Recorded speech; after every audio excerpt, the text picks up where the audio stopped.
Hi there. Thanks for joining me here on Conversations for Yoga Teachers. I'm your host, Karen Fabian, the founder of Bare Bones Yoga and the creator of the Momentum Magic Method, the way to become a confident teacher, one who effortlessly walks around the room, shares clear cues, easily builds sequences, and speaks from her heart, sharing authentically with her students.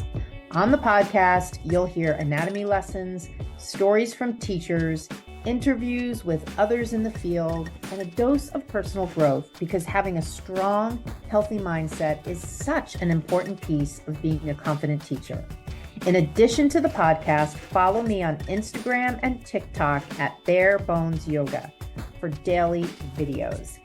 And you'll also see a new link on both of my profiles, my Stand Store link, a literal vending machine for you to select how you best want to be supported as a teacher.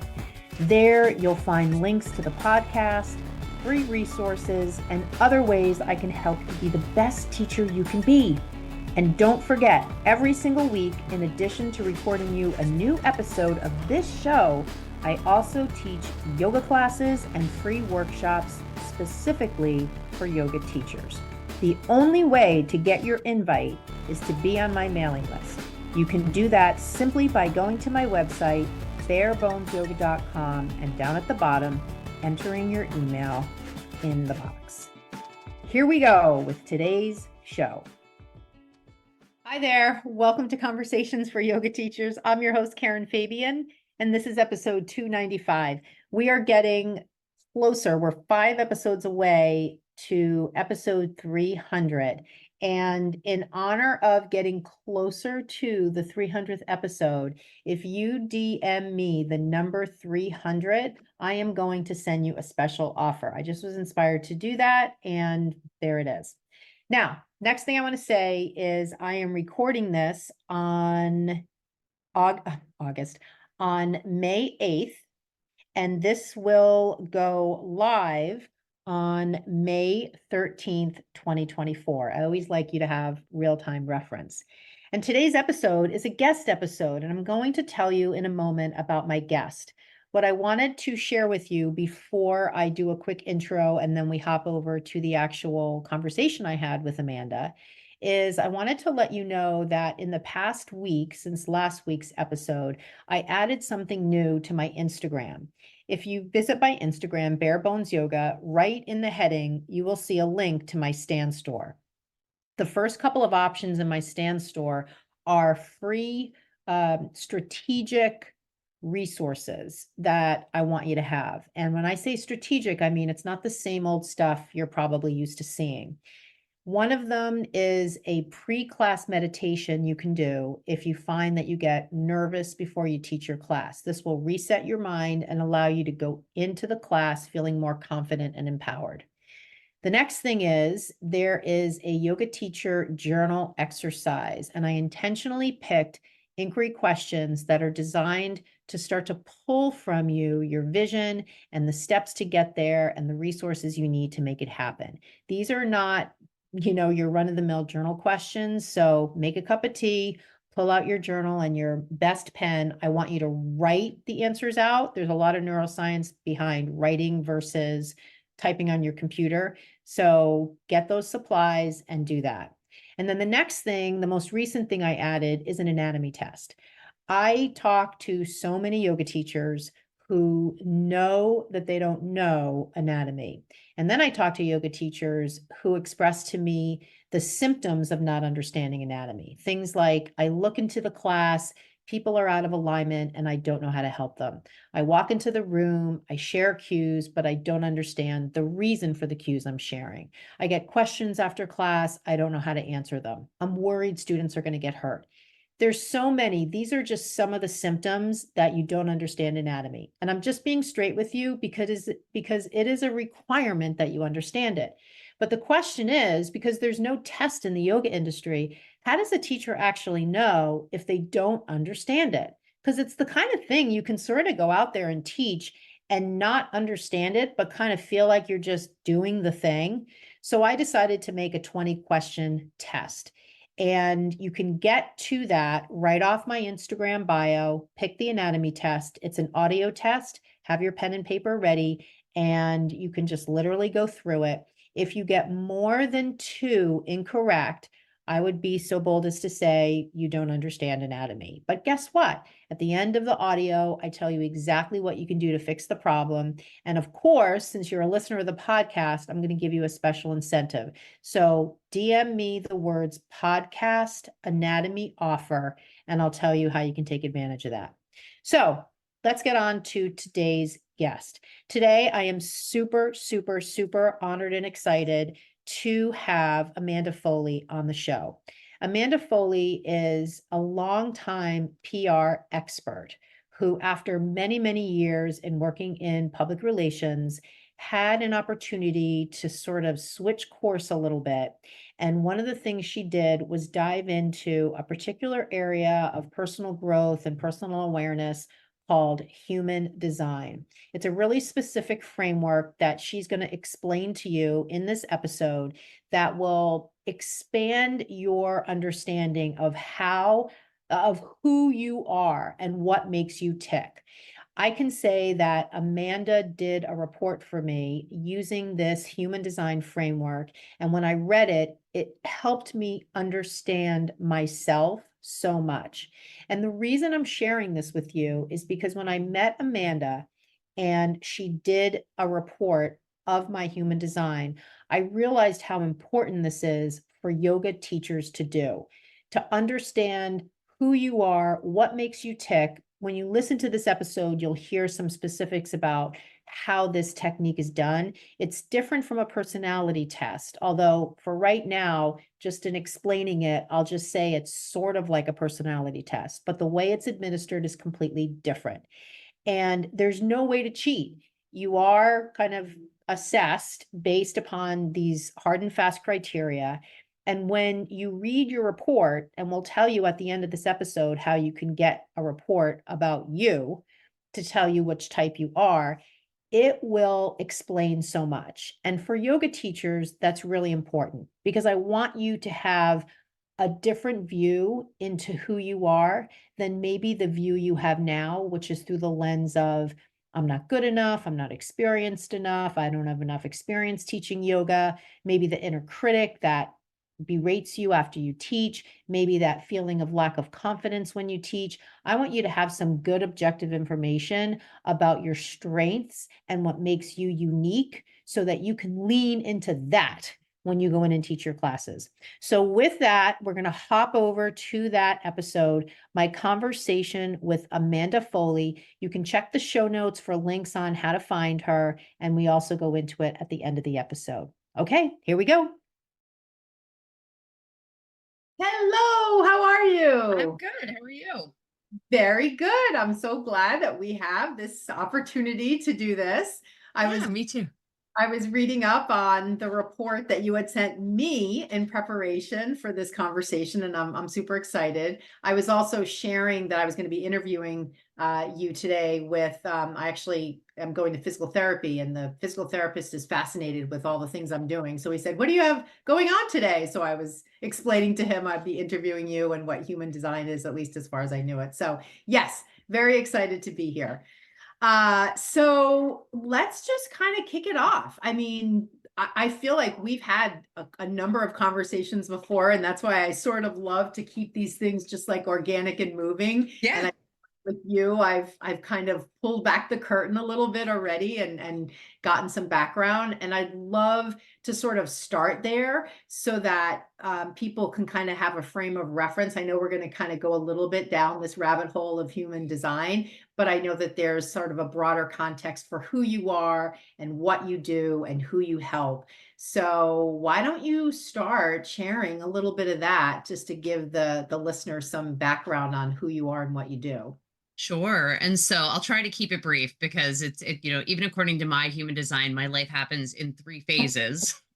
And so I have these like big catalytic points, one at my Saturn return and one as I come up on 50 in a couple of years as well. And that's sort of the joy of being a line 6, which we don't have to necessarily get into the nitty gritty of that. But I have, had a lot of shifts in my career, but I am a PR strategist and consultant. I'm based outside of Philadelphia, Pennsylvania, in Malvern, Chester County. And I have worked in PR for 25 years now, which when I say that is like kind of blows my mind still that it is, it's gone like every day feels like has felt like a slog sometimes, but here we are. It feels like a blink of an eye as well. And so I mostly worked, as you and I have talked about, for healthcare companies, big pharma companies, as a consultant for probably the last like 17 years of that.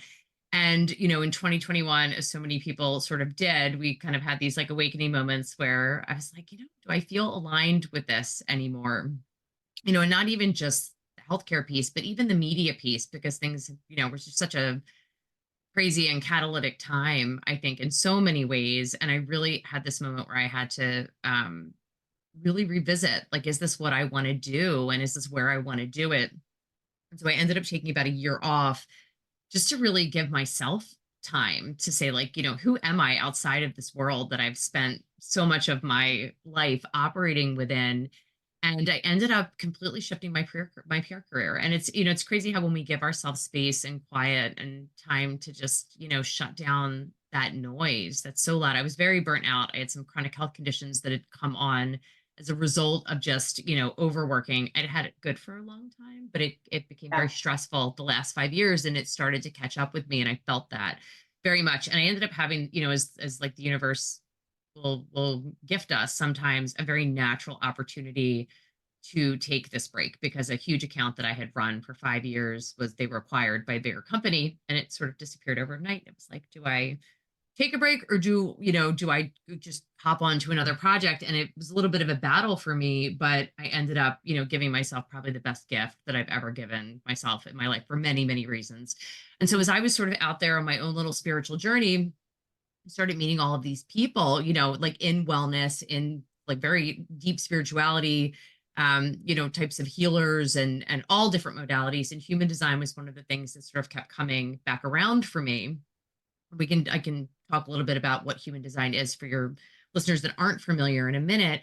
But essentially, I started to just realize that there was this big PR opportunity within the space, because all of these individuals who were doing this really amazing work, which was so much more true and aligned, for me and where my soul wanted to take me, they needed help. And I think a lot of the ways that, they work for some people, but there's a lot of these cookie cutter marketing approaches that I was finding that people were really frustrated and in their own way becoming burnt out by, because they didn't go into these types of businesses to be, doing all like playing all of these different business roles. And it felt very stressful.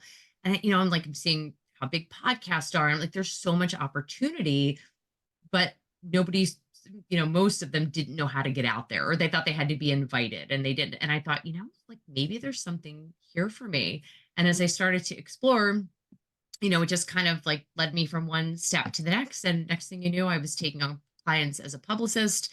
I'm teaching people strategically how to put themselves out there from a communications perspective, which goes way beyond PR. And I think this probably will be the bulk of what we'll talk about today, and just in terms of how we can really be authentic in our communications.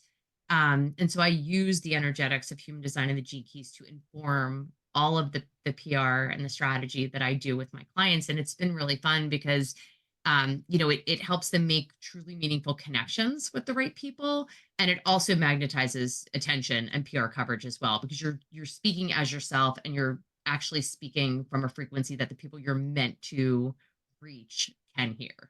And so that's sort of it in a nutshell. I've been doing this for 2 years now. I love it. It lights me up and gets me out of bed every day. And I'm mostly working with clients in health and wellness. I do have like sort of a little special special draw towards physicians and people from the very traditional Western medical backgrounds that are shifting perspectives about how we view healing and things like that as well. And so, that's sort of my primary area of operation. But I think things like yoga fit right into that too, because I think it's just opening us up in different ways to, just to help us be our most true and authentic selves and care for ourselves.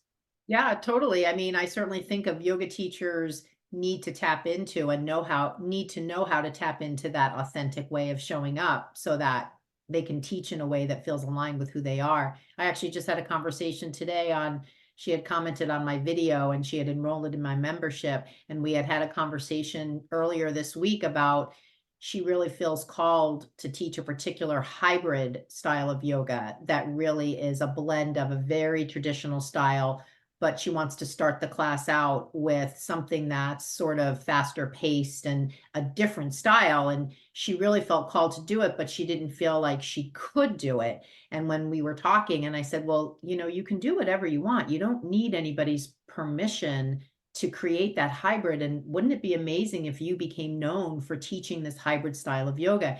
And she thought about it. And then she commented on my video today because I used our conversation to make a reel. And she said, Karen, since we had our conversation, my brain is being flooded with all these ideas of things that I can do now. And it literally was like our conversation just unlocked this part of her that was holding all these authentic ways of being. And it wasn't like I had the power to give her permission. It was just introducing the idea. And she had this realization, this catharsis, like, I don't need anybody's permission. Until someone said that to me, I thought I did. And so now she can go out and teach, either the literal hybrid style or whatever it is, speaking to what she wants to speak to. So I love that you brought that up. And yes, the listeners of this show are mostly yoga teachers. So that's going to be a big theme.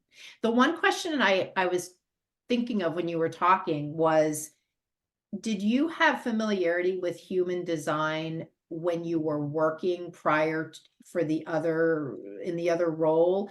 Or is that something that you learned once you kind of wrapped up that part of your path and started on the next thing?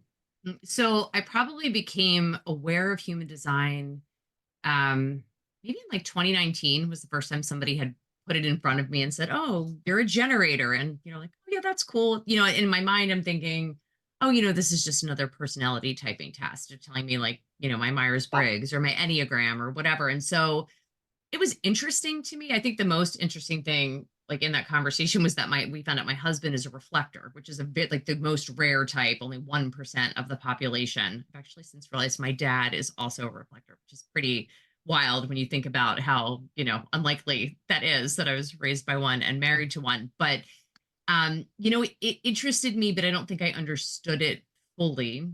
Okay. And probably just before I decided to take the time off, I had listened to a podcast and I was like, I need to have a reading with this woman. And so her name is Katie Calder. She's the human design lady. That was the first actual reading I ever had. And there's so many threads of what you said about the conversation you had that I could pull on here because, what she did was she told me about myself in a way that felt so true in my body, that things I'd always known but felt were wrong or had judged. And it just was such a release to think, oh my God, like, this is how I'm meant to be. How do you know all these things about me just through my birth date and my birth my birth time? And so it really, really piqued my interest. And then I started to study it and seek out other individuals. I actually did a mentorship with her over the course of that next year. Now my client Emma Dunwoody, is a leading human design teacher as well. I found her podcast and started following her. And even just, if I look back to how, because we each have a type, and we can talk a little bit about this too, a type, I'll keep it high level because we could do this for hours and never get to all of it, but we each have a type and a strategy, which is how we're meant to sort of, move through the world, how our energy is meant to interact with other people in the world around us. And I realized that mine is my authority is following my gut response. And I kept just sort of following these breadcrumbs of what lit me up, and they would just lead me to the next person and the next opportunity and the next thing to learn and the next. And I look back now and I see the trail of where I started and where I ended up. And I'm just like, I'm like, just by trusting myself and who I knew that I was on the inside, but was too afraid to actually be Mm. or operate as, because I was looking for permission or validation. It led me to exactly where I needed to be. And I had Mhm. to do all of the things that came before. I mean, I can see that all over my chart too, that I had to sort of, be in the thick of it in order to come out on the other side and see things with a new perspective. But, even just listening to you talk about your conversation, I'm already like reading her chart in my mind. I'm like, she's probably a manifesting generator. She wants to put unique things together. She wants to move quickly. And what she did, her and I have a similar, they're slightly different, but similar strategy. She responded to you. And you Mm, as a projector are here to guide that energy mm, and see the bigger picture in people and say, go out and do it your way. And I think it's what you're doing as a whole right now, yeah, which is speaking out and guiding the energy in a way that people can actually see things from a new perspective and yeah. also feel empowered to go out and do things in their own way. And so you just start to see the beautiful inner workings of the energy Mhm. amongst people. And I think that's where human design breaks off. Astrology is a part of the system, Yeah. so you get a lot of that thematic, the life themes and things like that. But human design, because it wraps in other ancient wisdoms like the Chinese I Ching and the chakra system and the Kabbalah tree of life, and even just quantum physics and looking at our potential, it just gives us this whole picture of even how we are each uniquely designed to do everything from make decisions, which I also equate with trusting our own intuitive guidance, to how we're meant to go out and make what we want to see happen in the world. And we're not actually all meant to go out and make it happen. There are these nuances that Mm, are really interesting that can help us see how we can do that in a much more effective way that's more well received from the people mhm. around us too, which is kind of Yeah. cool. Yeah. So what I want to do is I'd love to kind of have you launch into some background and fundamentals about this Mhm. system because we've been sort of referencing it as we've been talking thus Right. far, and I'd love to do that. And I want to just kind of kick it off by sort of setting a framework maybe for the listener who's most likely a yoga teacher, and one of the reasons why I was so interested in having you come on the show. And that is because similar to the story I was just sharing, for so many of the yoga teachers that I speak to, they have this desire to show up authentically in their classes. And what that literally looks like is going to, of course, be different to each one of them. And at the same time, they sometimes feel that there's a block to being that way. Some of these blocks are things they're aware of, some of these blocks are things they're not aware of. And so when you were describing to me the human design system, and when you did, like you had said, just from my birth date and place of birth, the report, which I read, and when I read the report, and it literally made the hair on the back of my neck stand up because it was so me that that was for me, I thought about it in the context of how I teach yoga and how I train teachers. And a lot of what I read really put to words the style that I have. And so I thought, wouldn't it be great to have you share some of the different types or ways of being that are baked into this system so the listener who's a yoga teacher can maybe start to see themselves not in a, oh, negative identity way, but more in an empowered identity way. So I'll just kind of use that as the springboard and you can kind of take it however you'd like to give somebody who maybe doesn't know anything about this system Mhm. some background. Yeah, and I've shared a little bit already sort of about how we get to our chart, right? So it's just basically our birth date and time, like you would, get an astrology, your astrology chart. And because like I was saying, because it includes all of these other elements, even like the Chinese I Ching has been mapped back through science to align with it because there's 64 hexagrams with the 64 codons of our DNA. And that's where even like the gene keys, which is sort of a spin-off of human design, I don't know, call it a spin-off because it's really its own system, but they work together very beautifully and are related.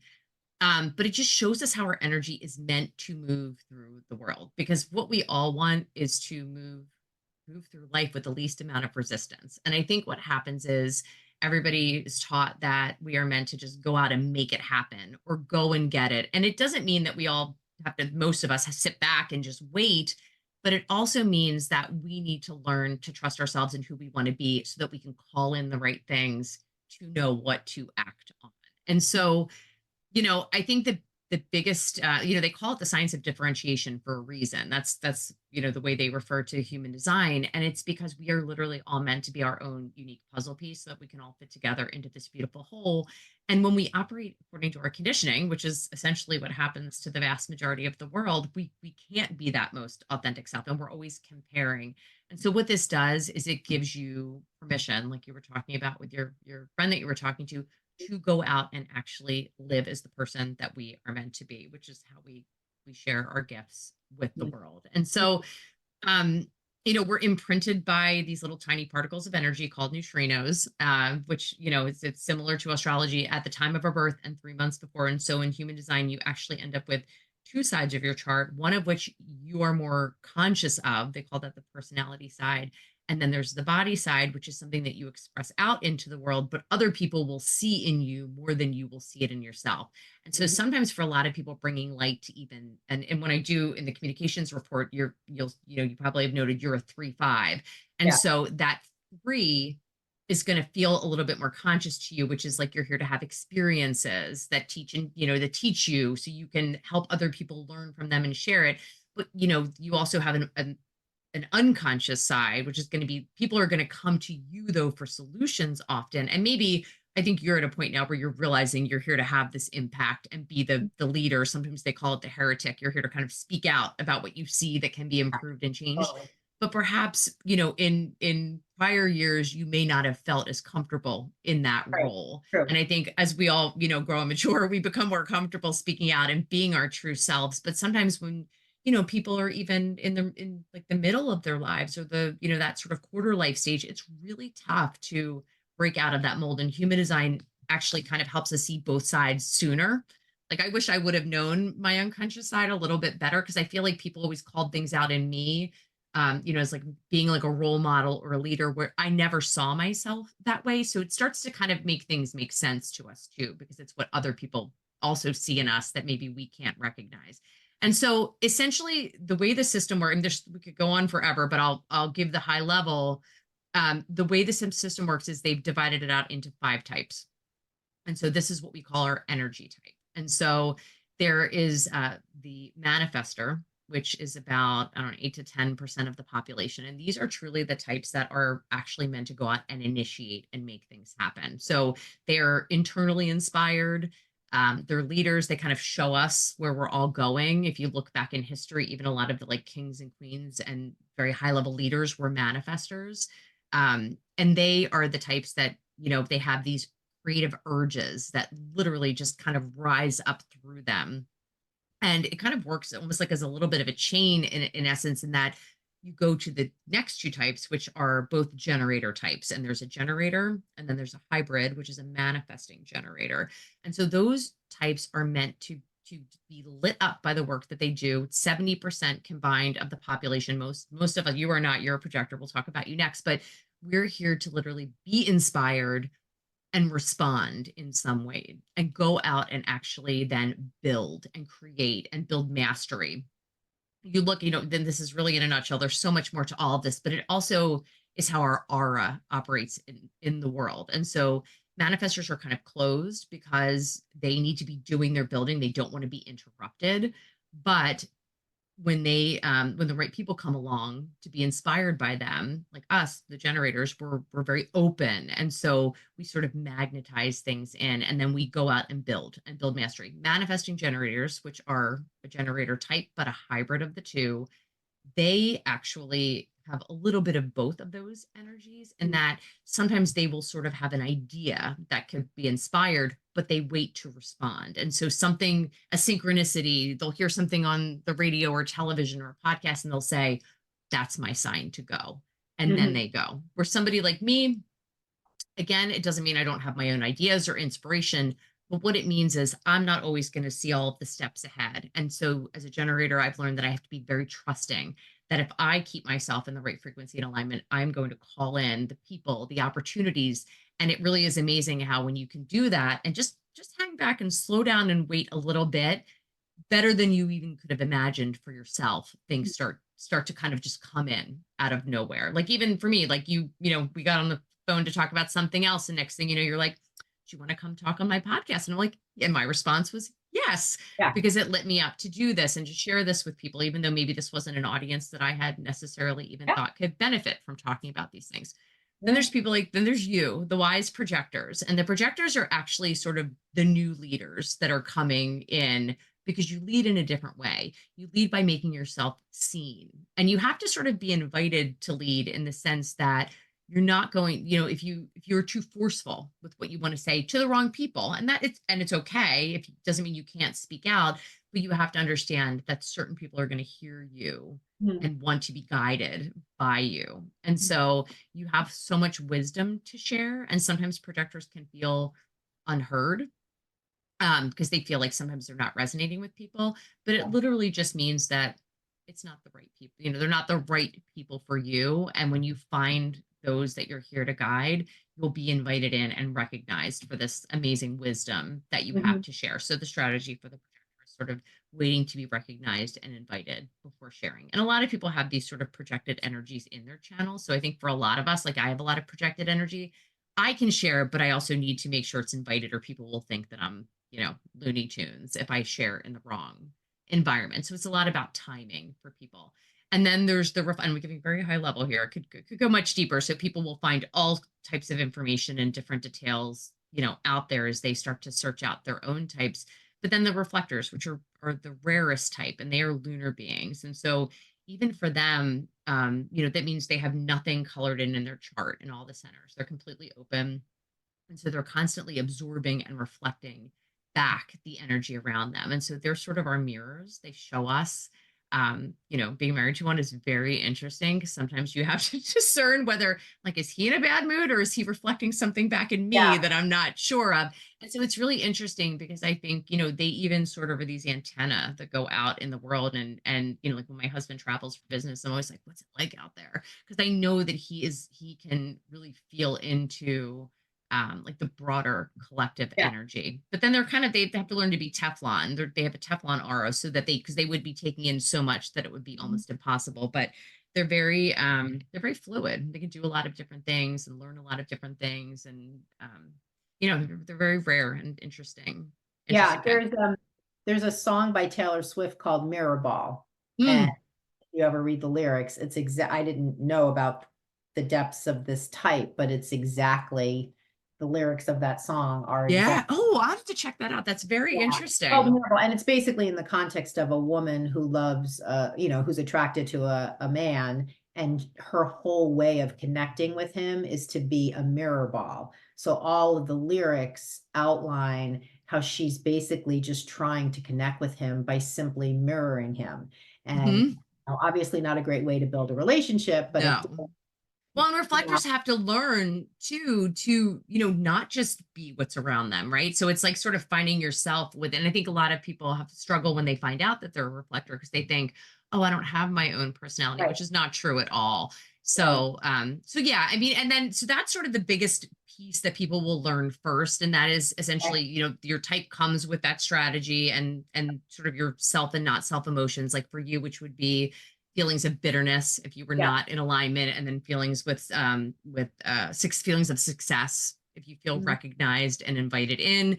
Everybody has one of those emotions that kind of give us that little trigger to know whether that we're in or out of alignment. And then we have our inner authority, and there's 7 different inner authorities. Everybody's different, so we're not all meant to make decisions in the same way or trust our intuition in the same way. And so people will learn, like, you have an emotional authority, which is 50% of the population, give or take, which means that you're not meant to make a quick decision all the time, especially when it's a big decision. And it doesn't mean that you're overly emotional. Sometimes people take that the wrong way.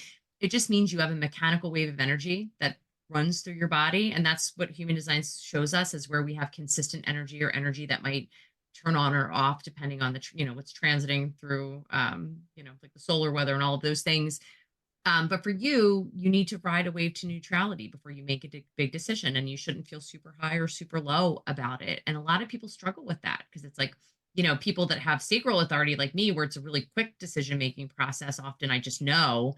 And then finding out, like, my husband as a reflector is a 28 day, he's supposed to follow the lunar cycle. So he's not supposed to make a big decision for at least a full lunar cycle so he can sample all the energies.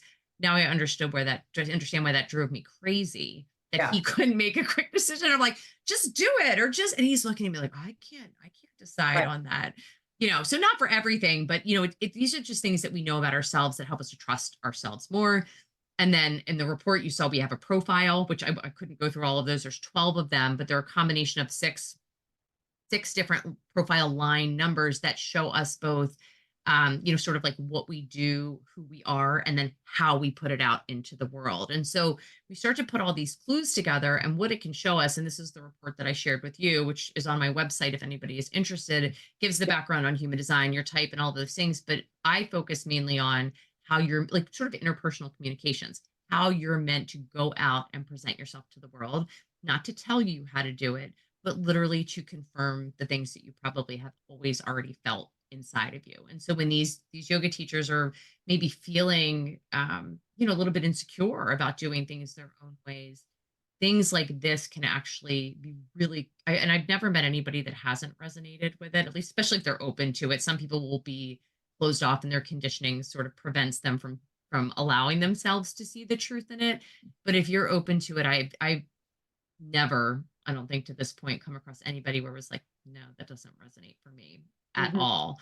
Because it again just gives us permission to go out and do things. So like if your friend, who I'm guessing is a manifesting generator, read her report, she would be like, oh my God, this is exactly what I meant to do. Not only is it just this great idea that I want to initiate, which you then gave her something to Yeah. respond to in return, she would see the flow of her energy pointing her directly to exactly what she outlined for you. Okay, got it. I want to just I was thinking as you were describing the different types of two particular things. The Mhm. first thing is, and I want to make sure that I have this right. We're basically just starting, and I know because I did this with you, with just the birth date and the place of birth. So we're essentially saying this model works based upon these two fixed variables or Yes, these two fixed factors about you, which is different than when you talked earlier about the Myers-Briggs personality test, exactly. something that you're answering questions. So can you just talk a Right. little bit about that just so people have an Yeah. understanding?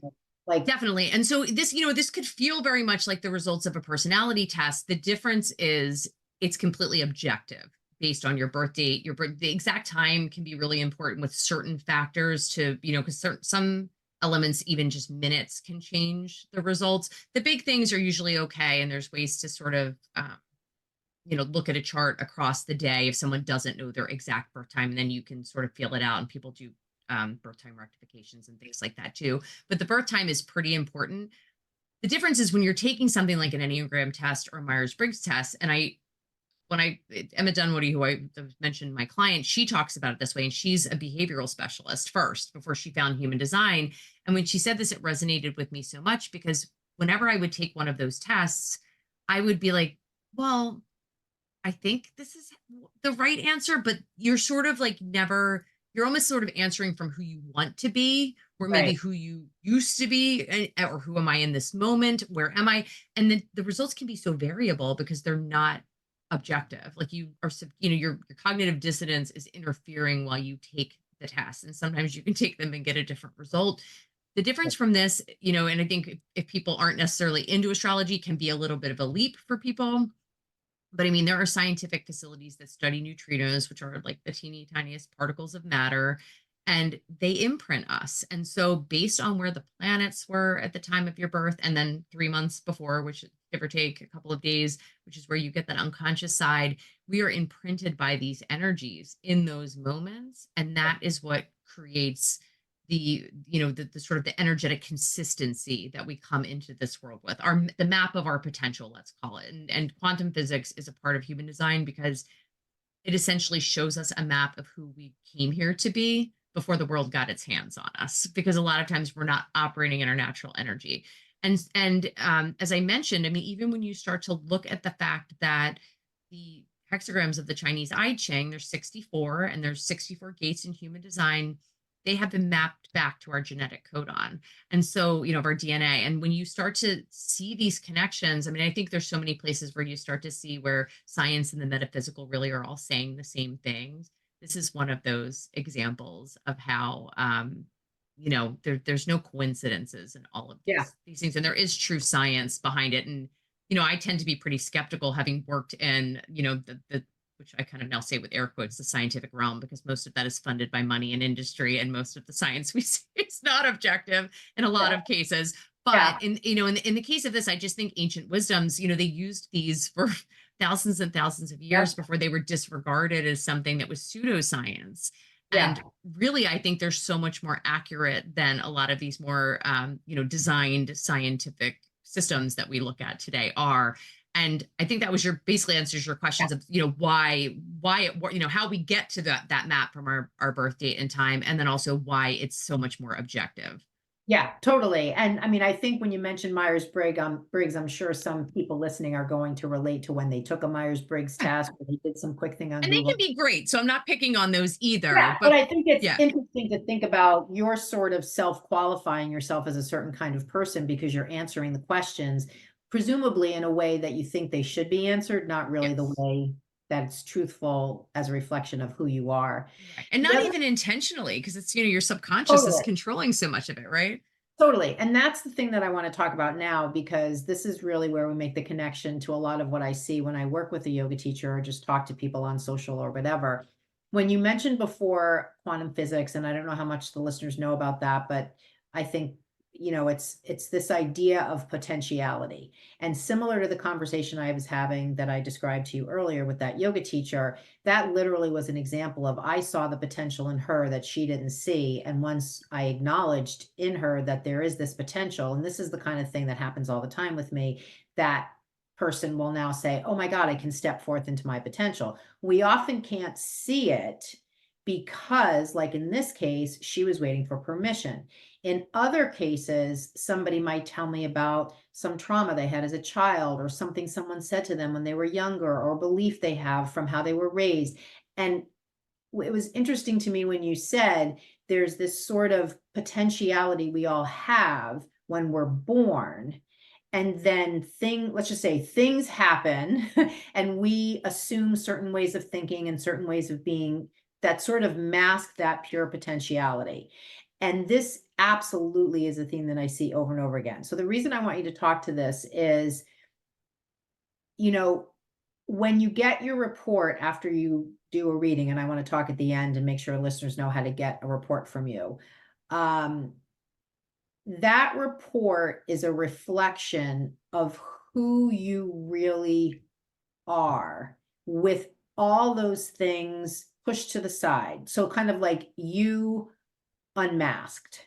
Exactly. Okay, so how does someone, let's say my true way of being is that I'm a projector, but I have a belief that I'm not qualified as a yoga teacher to speak to certain things because I haven't been teaching long enough. How does this framework help me to really step into my true potential way of being? How does it sort of disqualify the beliefs I might have about myself? Yeah. I mean, what I'll say first is that I am not a coach in this capacity. And for some people, there can be a lot of like very deep conditioning and limiting beliefs Yeah. where they would need someone to really help them dive into it. So I will just preface it by saying that.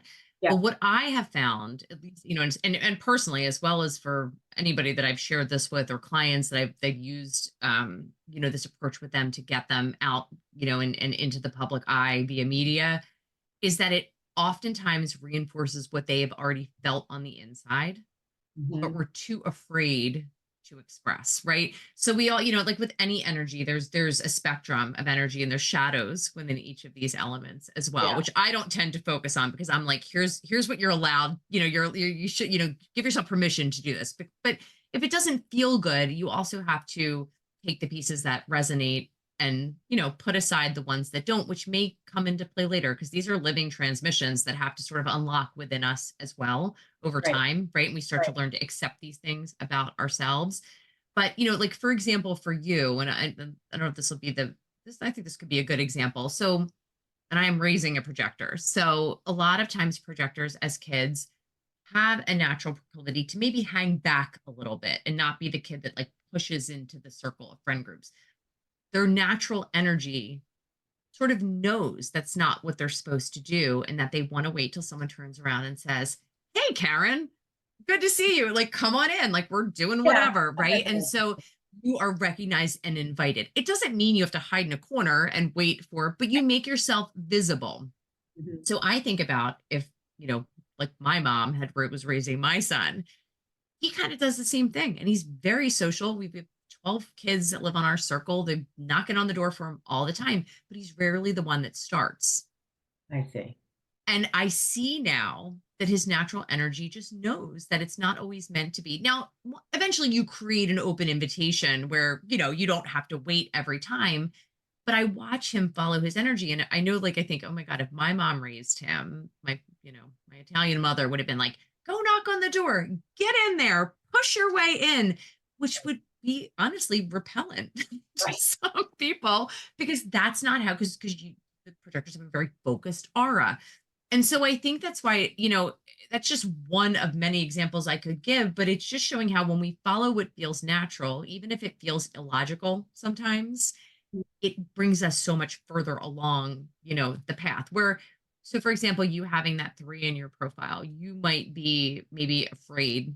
I'm saying you are, but a lot of people with the 3 line are afraid to share what's gone wrong and what they've learned from the messiness of life, Mhm. where that's exactly what you're here to do and have the experiences you're here to have so that other people can learn from them. Right. So again, just as an example, and not saying this is true, but you could say, when I first started teaching yoga, I was really afraid to be my authentic self. And I thought I had to do it like everybody else or toe the line or meet a certain standard. And when I did this, I found that I was attracting the wrong people into my classes when Mhm. I actually let it all go and realized I didn't have to be perfect and that I could, share the mistakes that I made with other people so that they can learn from them and I could, give them a much more robust lesson in Yeah. whatever it is I'm trying to share. I actually called the right people into my classes and I built this like tremendous following of people, Yeah. right? And so, and again, just by being yourself and sharing, it's not like you're going out and saying, hey, listen to me, I want to tell you about all my mistakes. It's like you just naturally share, you make yourself visible, and then people start to magnetize to you. So it's literally just about the way our energy is meant to exchange Mhm. into the world. And what I have found is that when people actually start to see these things about themselves, they very often resonate very deeply. Mhm. And you start to, it can take time for people, but for a lot of people, they're like, shit, like what was it? What was I holding back Yes. for? Yes. And I think that's what it is. It's just, I think it's sometimes, a lot of people need the visual. And some people just know, right? Like you just know Yeah. within you and people have the confidence to go and do it for whatever reason. But I know for me, having it in black and white, Yeah. it just made it true. It made what I already knew true to be Yes. even more true and give me the permission to actually go and operate in that way. Yeah, that was definitely my feeling when I read my report. It put into words that I had never actually used how Right. I felt about myself. And it did also kind of a little bit like a warning, bring up that factor of I can be a little pushy. And, like even today, when I think back now that we're chatting about the Instagram reel I did go on a little bit of a soliloquy about the importance of understanding anatomy. And I even caught myself as I was doing the reel and I was in my passion and I was in my expertise. And I started to step outside myself and hear myself. And I was saying to myself as I was doing the reel, you're getting too pushy, you're getting too pushy. And I started to reel it back. And I started to say something like, maybe you know this, maybe, to kind of like soften it a little But you bit. don't have to do that either. And so that line Yeah. 5 can be a little polarizing sometimes too, because you are here to be an impact driven leader. And oftentimes, it can come out in a little bit of a Yes, a totally. way that might, and again, it's now if Abrasive, I if think. if you were one to one, and some people are always going to be turned off by things people say, so that's, don't worry about that. But if it was like, if you were one on one with somebody and you're like, listen, I'm going to pin you Yeah. down here and tell you all these things that I think and that you should do, and they're not inviting that, it's totally different. The difference is you already have that platform on Instagram if you're doing that live, and people will either tune in or not, Sure. and that's okay. But it's important for you to be visible and as a projector and allow people to see you in your passion, because Mhm. that is what's going to call in the right people. I think we just always also have to remember that quality is so much more important than quantity, Yeah. right? And so as much as everybody these days wants to build a big audience, it's so much more important. It's like these people that have 500,000 Instagram followers and 2 likes on every post. A Right. big audience doesn't necessarily mean that you're getting engagement from Right. people. And so, of course, be sensitive to that, but I don't think you should hold yourself back either. I don't think that's what you're Yeah. here to. You're here to So, be you're here to be a rebel and yeah. to speak out again on on things that you feel strongly about. Yeah. No, I'm definitely in that camp. I'm curious if we can, especially, for the person who's listening who is teaching yoga, if we can just really briefly look at these different personality types. And I'd love to explore a little bit about, like, for my type projector, I can make some connection between how I teach, which is sort of what we're talking about now. So, like, I might be the kind of teacher as a projector who isn't afraid to stop the class if she sees a lot of alignment slop and just say, okay, Right. everybody, You have you to look, guide the energy, right? You can you look up see what here. I needs need to to be show you done. how to do high to loop push up. I'm seeing a lot of mistakes. Where somebody else, if they're a different type, because part of some of the styles and some of the things that teachers come to me with that they do, but they don't really want to do, are things like, I'm practicing the whole sequence with my class and I really don't want to. I really wish I had the courage to just walk around the room. I'm changing my sequence all the time because I feel this pressure to show up with something new every class, but I really wish I could teach the same thing over and over again and get to know it so well that my mind Yes. won't go blank. Now that would be a generator. So like when I'm thinking Yeah, about so that tell off, me when you right. hear those So things. you've given a lot of good examples where I'm kind of like that would make sense to me. So a generator tends to build mastery in one area. So somebody like me, even though I maybe completely changed the way I do PR, I'm still doing PR, and that is communications is my area of mastery. And so with somebody like a generator, they may be more likely. I mean, first of all, they should just follow what feels good and what lights them up and be in response. And so they may need to look at the room and assess what needs to be done, but maybe they have like a very set, maybe set of different curriculum that they decide that like this is what I'm really good at. This is what I know resonates with people, and people are going to come in expecting something that feels like very warm and inviting and magnetic, and they're going to come in and say, I know what I'm going to leave this class with. Now the Right. first story you told, which is the gift that keeps on giving, that person is most likely a manifesting generator, and which means that they're going to get bored teaching the same thing every time. They're going to want to mix it up. They're going to want to move fast. They may want to skip around and do things in different orders. They're maybe not going to be as likely to plan what their class looks like. They may come in and sort of want to be on the fly. The manifester is going to come in and say, I'm going to teach this a whole new way. And then the whole rest of the yoga studio is going to be like, oh, I want to try that in my practice. Like you said, the projector, you're going to be observing. Maybe you're going to be more one-on-one, and you're going to go and then guide each person Mhm. individually. As you feel invited, you're going to sense Yeah. their energy and whether or not it's okay for you to like correct their pose or Yeah. whatever it might be. And then the reflector, they have no idea what they're going to teach. They may come in, they're going to read the room, Yeah. and they're going to say, this is what this group needs today. And so, there's so many more Oh, wow. nuances that you could dive into, but even just like that's a great place because you're guiding the energy. You're a wise projector, and you're saying like, how can I give an example of this? And for me to need to be in response, it's the perfect question to help me sort of think that Yeah. through in a way that I maybe never would have thought of before. But that's just one piece of our energy too. I mean, even in terms of the way people feel called to speak or share. I mean, we have in the report, like I go through the throat gates where people can be like, oh my God, like I'm supposed to tell stories, or I'm supposed to maybe like harken back to something that happened to me like 6 months ago during another class, or there's all these little clues that we can walk away with, and people can go, you can go really, really deep into this information. There's so many layers to it, but even just knowing the handful that sort of I call out just to give people a starting place for their communications can show them how people see them, what they're coming to them for, but also even just the way that they, gives them permission to be like, oh, okay, this feels really good. And I don't have to do it like a projector would do it or a manifester would do it. It's okay for me to, to do it my way. Yeah. I mean, it's sort of, getting your reading done. Is that what they call it? A reading? Yeah, some people call it an unpack, a reading, Okay. chart But getting overview. this, There's a lot of things yeah, you could call it. yeah, I want to make sure getting this done, I think, is a really interesting way for a yoga teacher to maybe uncover their potential of Yes. authentic way of teaching, where maybe, you know, because so much of the Yeah, if yoga, they're not sure or don't feel exactly, confident. Yes. And it's an exactly. experiment. That's the other thing I'll say too, is so even if you go get your chart read by an expert, so much of this is, there's so many different ways of interpreting it Mhm. as well, like astrology. And I think you have to sort of run your experiment yourself. And a lot of people call it the experiment because you start to see even deeper levels of these Yeah, energies yeah, too. And so it's you just, this is a starting point for people that I think and and I use it in PR, but it gives people permission to even go on a podcast and say things that they may never have said before. mhm.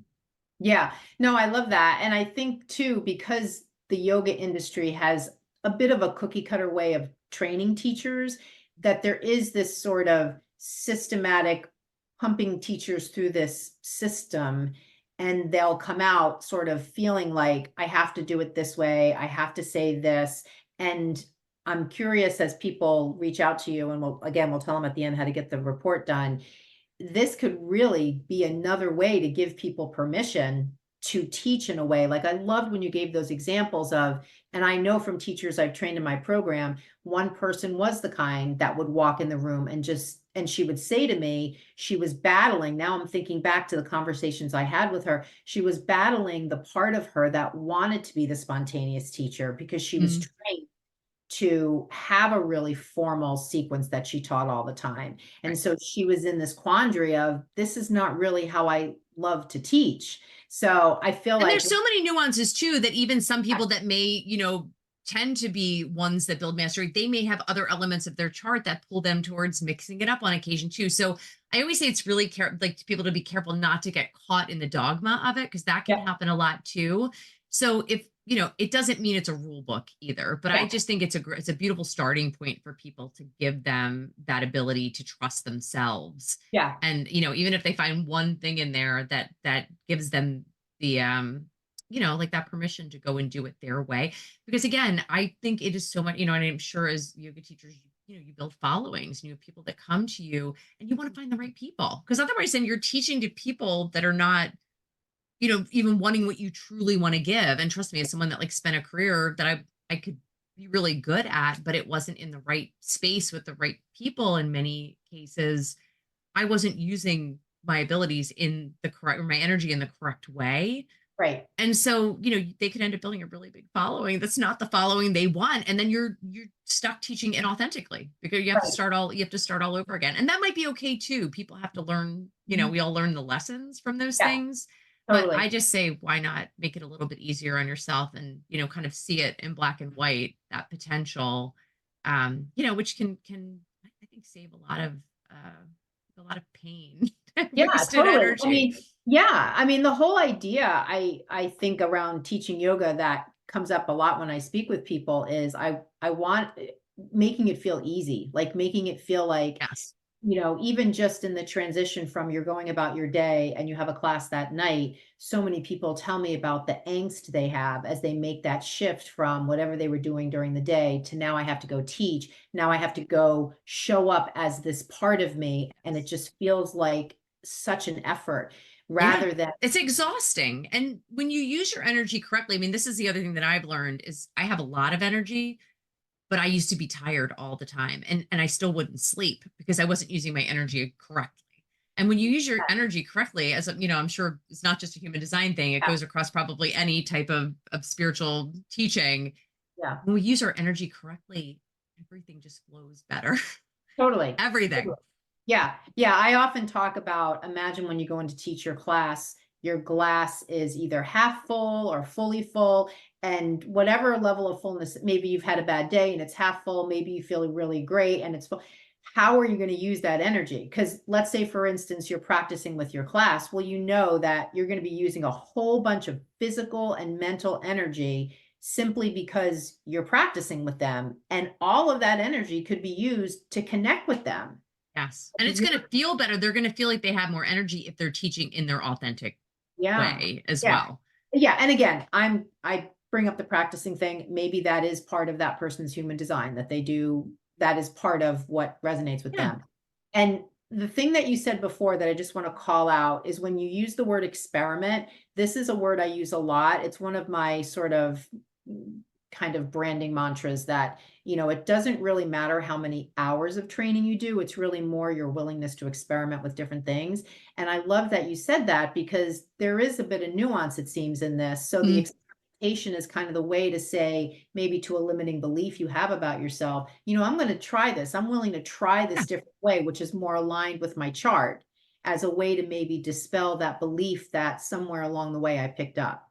Exactly. And I think that's the thing too. There's so many layers within each of the different aspects of the chart that as people start to explore more on their own or follow people on Instagram or read websites, like you'll find another little nugget. Cause if anybody tried to share all of it, people, like my report would be this thick, but you have to sort of pick out the parts that resonate for you for other people as your understanding deepens. But I think, it gives people also a little starting point on that experimental path to go and dig more into the things that resonate or even don't. Because sometimes if something doesn't land, it can send you on a little bit of a hunt for some, like for more understanding. And then you find that somebody else describes it. And like I always say, I need to hear things three different ways from three different people before it finally can click for me.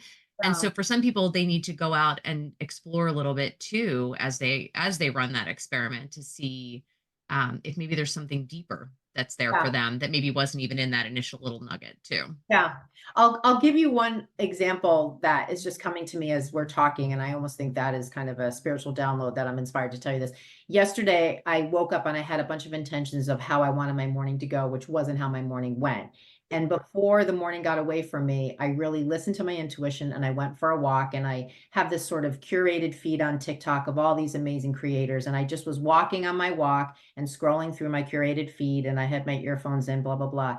And at one point I looked at my phone and it was 11:11, which I always think is a Of sign. course. I Right. kind of stopped and I said, "Yes, universe." I went for my walk. I listened to her.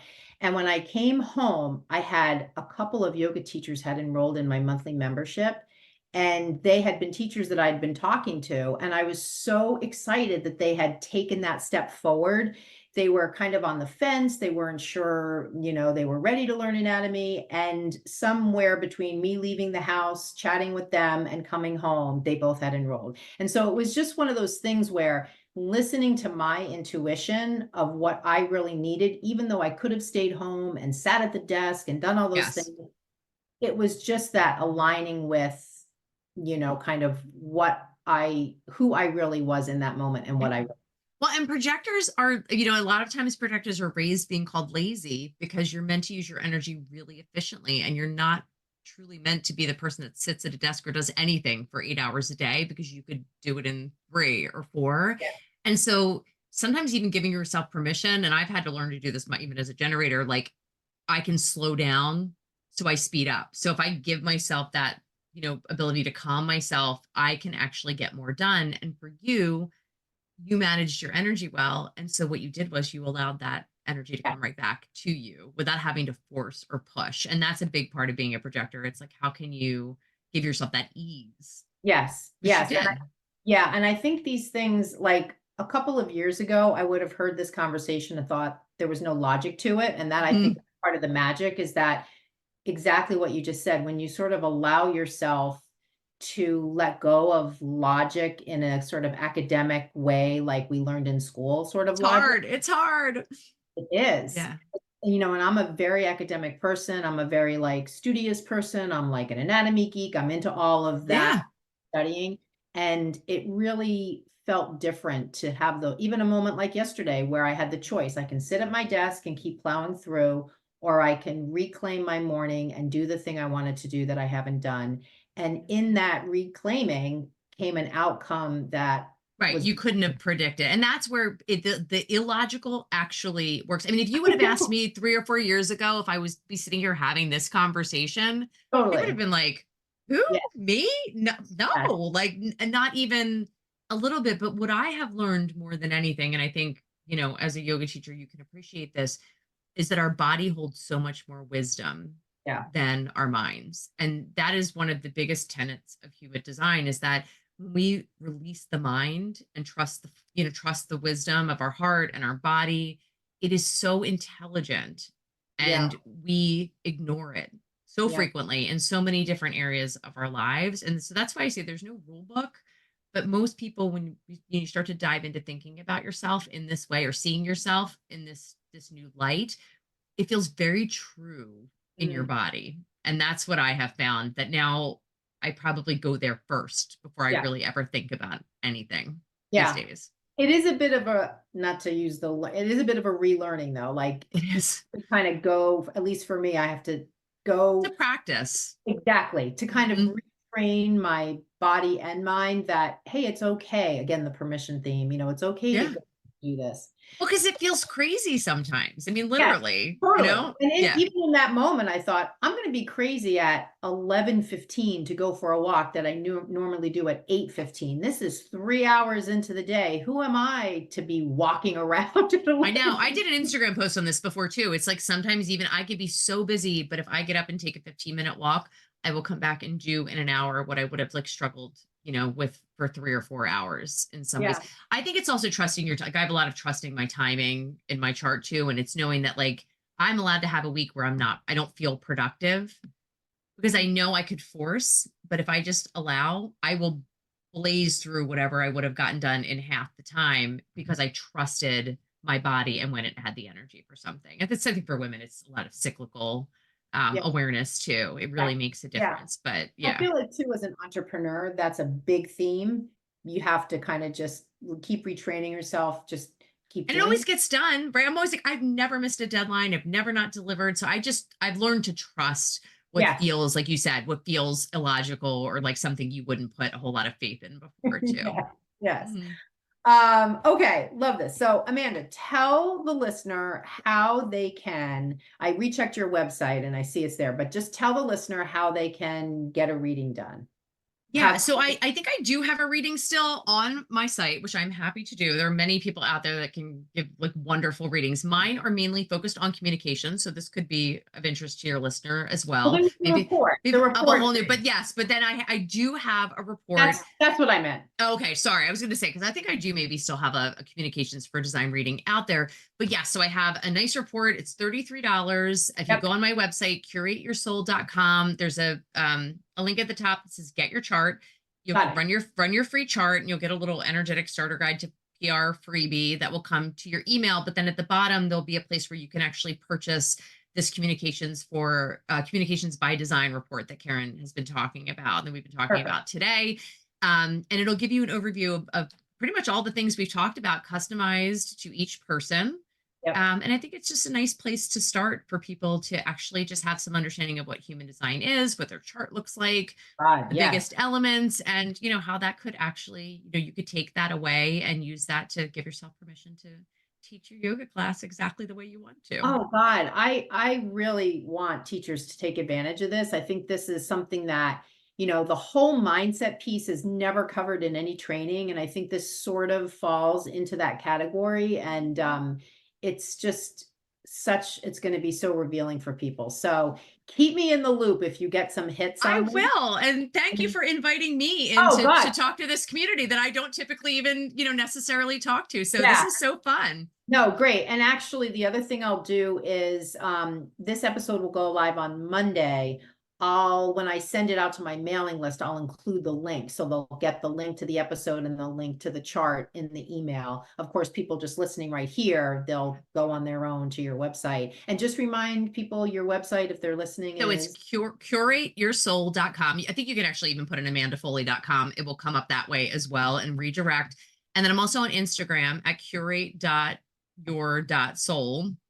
And so if anybody has questions, they can DM me there. And there's, I don't post often anymore, but there's a nice foundation of posts for people where if they pick out the elements of their chart, they can go find prior posts that might also, be relevant for them. And then there's so many great resources on human design. Emma Dunwoody is amazing. She's my client, one of the, the preeminent teachers globally. And she also has an amazing podcast for people to actually go and pick out elements of their chart and learn more too, which is really helpful. She makes it Yeah. very practical, which is Yeah. great for people.